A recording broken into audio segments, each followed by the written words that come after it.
नमस्कार दोस्तों, कैसे हैं आप। आज हम आपके सामने कायाकल्प योग की चौथी कड़ी लेकर उपस्थित हुए हैं। जैसा कि हमने आपको पिछले चरण में बताया था कि शारीरिक संरचना के लिए और शरीर को सुचारू रूप से काम करने के लिए तीन मुख्य अवयव हैं: जैव चुंबकत्व, लाइफ फोर्स, जीवन शक्ति, और तीसरा वाइटल सेक्सुअल फ्लूइड या वीर्य। तो हम जैव चुंबकत्व के बारे में आपसे चर्चा कर रहे थे कि जैव चुंबकत्व ही वह शक्ति है जो आपके शरीर के सारे सेल्स को, जो भिन्न भिन्न तरह के हैं, एक जुट करके रखती है, सबको आपस में बांधे रहती है। और जैव चुंबकत्व का महत्व क्या है आपकी शारीरिक संरचना में और आपके स्वास्थ्य को स्वस्थ बनाए रखने में, और आपकी उम्र को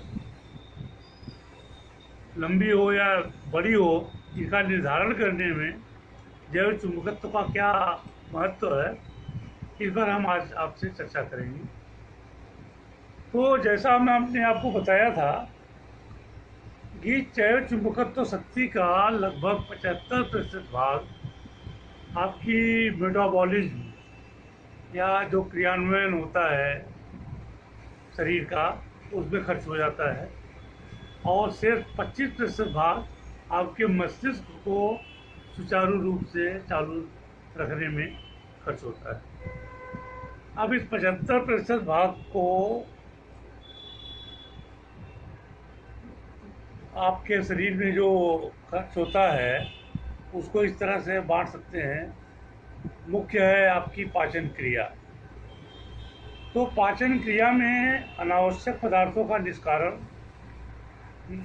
निष्कासन और पोषक तत्वों का परिवहन, जो अनावश्यक तत्व हैं जो शरीर के लिए ज़रूरत नहीं है, क्या है, जो शरीर आप जब खाना खाते हैं, भोजन लेते हैं, तो उसमें बहुत सारी चीज़ें आपके साथ मिलावट के रूप में आ जाती हैं जिनकी आपको शरीर को ज़रूरत नहीं है, और वो आपके शरीर के लिए नुकसानदायक भी होते हैं।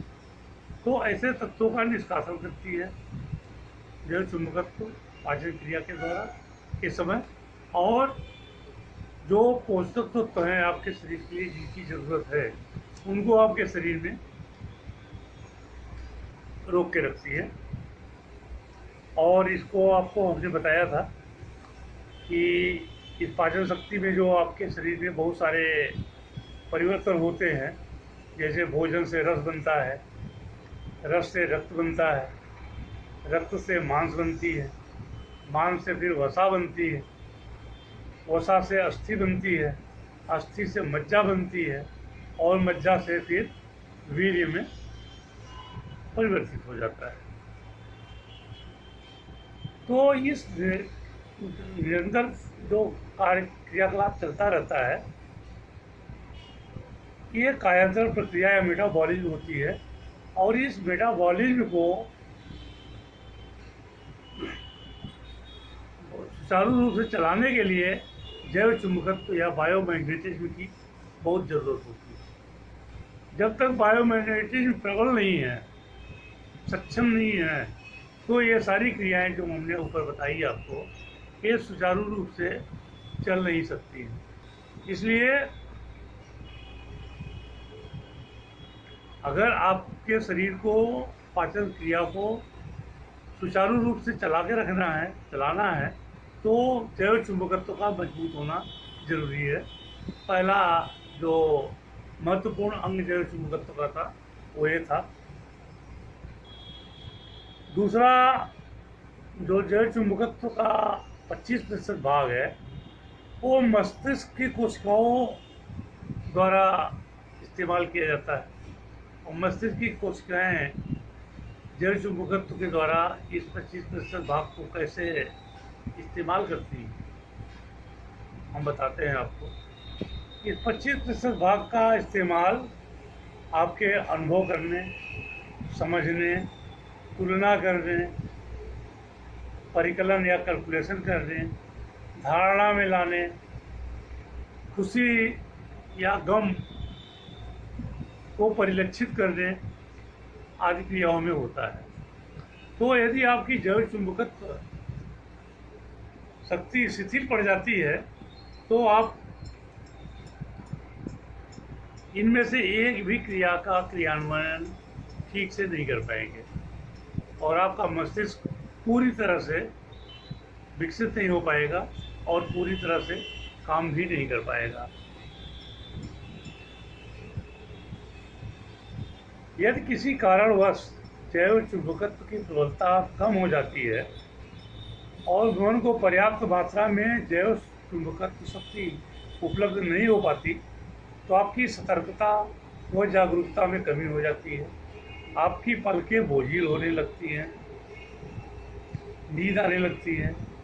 नींद के समय मानसिक क्रियाओं के लिए जैव चुंबकत्व की आवश्यकता नहीं होती। मात्र कायांतरण प्रक्रियाएं, मेटाबॉलिज्म की जो प्रोसेस है, श्वास क्रिया, पाचन क्रिया, रक्त बहाव की क्रिया, ये चालू रहती है। जब मानसिक गतिविधियों के लिए जैव चुंबकत्व उपलब्ध हो जाता है तो रक्त में और बाकी पाचन क्रियाओं में थोड़ी कमी आ जाती है और ये सब मस्तिष्क को सुचारू रूप से चालित कर देती है। शरीर में किसी बिंदु पर अगर बायोमैग्नेटिज्म के निरंतर बहाव में अवरोध हो जाता है तो उससे आपकी जो कोशिकाएं हैं, जिनको मैंने बताया था कि कोशिकाओं की पोलरिटी एक दूसरे के साथ जुड़ी रहती है पोलर अट्रैक्शन के द्वारा, तो जब ये जैव चुंबकत्व की तीव्रता में कमी होती है तो इनकी पोलरिटी डिस्टर्ब होने लगती है, पोलरिटी में बाधा आने लगती है और इस बाधा से आपका कोशिकाएं डिस्टर्ब जब हो जाती हैं तो शरीर में तरह की विसंगतियाँ पैदा हो जाती हैं। क्योंकि जैव चुंबकत्व ही आपके शरीर में जो विद्युत परिवर्तन वो ऊर्जा पैदा होती है, जिसको आप लाइफ फोर्स कहते हैं, वो भी अब कोशिकाओं का प्राकृतिक स्वभाव है। तो जब जैव चुंबकत्व कमज़ोर पड़ता है तो आपकी जो विद्युतीकरण है शरीर का वो धीमा होने लगता है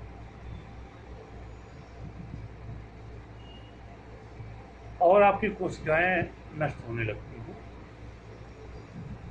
अगर यह क्रिया शरीर के छोटे से भाग में होती है तो आपको उस भाग में कष्ट होने लगता है, दर्द होने लगता है और यदि लंबे समय तक उस भाग में रहती है तो फिर आपको उस भाग से संबंधित कोई भी बीमारी हो जाती है और अगर पूरे शरीर में इसका असर हुआ तो आपकी मृत्यु भी हो सकती है।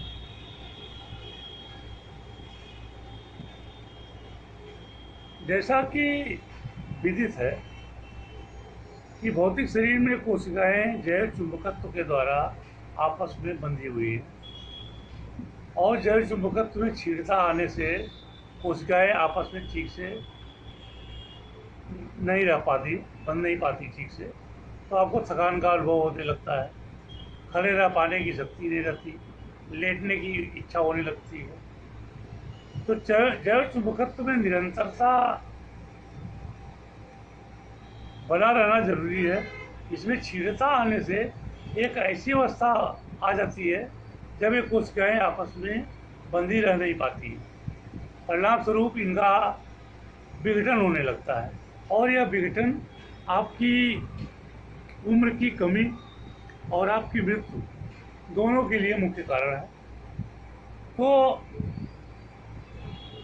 अब आप समझ गए होंगे कि जैव चुंबकत्व आपके शरीर को बनाए रखने के लिए, आपके लाइफ फोर्स के लिए, आपकी बॉडी के मेटाबॉलिज्म के लिए कितना इम्पोर्टेंट है और यह जो है चुंबकत्व और इसकी तीव्रता बनाए रखने के लिए कोई दवा नहीं है, कोई इलाज भी नहीं है।